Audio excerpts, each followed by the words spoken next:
What is an inciting incident? And why does every story need one? So let's talk about what it actually is, what it's not, and why it matters more than almost anything else in your screenplay. The inciting incident is the thing that happens that kicks off the story. It is the spark, the disruption, the moment when normal life gets flipped on its head and your character is forced to respond, either by choice or by force. It doesn't have to be dramatic necessarily, it just has to change something. So let's look at a few examples. In The Hunger Games, the inciting incident isn't when Katniss wins the game, it's not when she's training, it's not even when the games begin.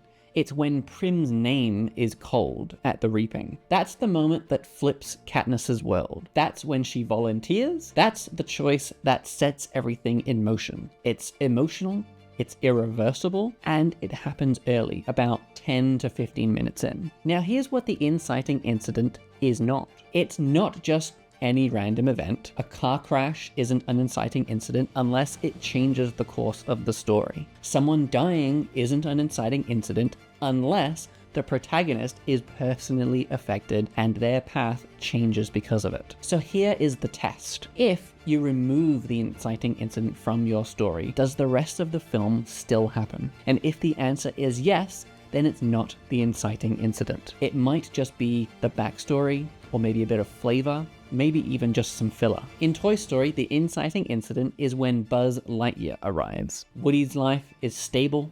He was the favorite toy.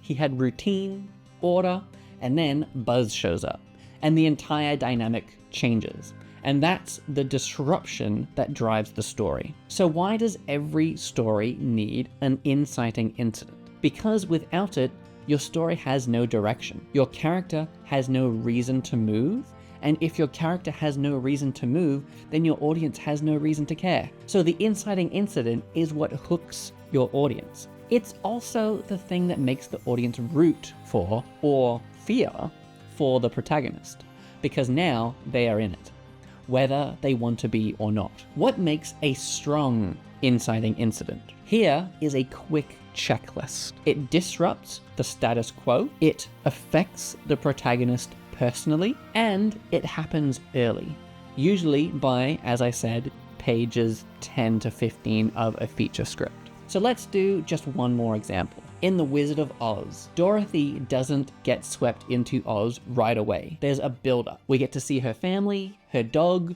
Miss Gulch, and the tornado. But the inciting incident is when the tornado lifts the house and drops her in Oz. She opens the door, the world has changed, and that's the moment the story really begins. So if you are writing a script right now, I want you to ask yourself, what is the moment that launches the story? What happens that forces your character to act? And if that moment isn't clear, or isn't personal, or comes too late, then go back and make it stronger. Because that one moment is what the entire rest of your film is built on. That is it for this one.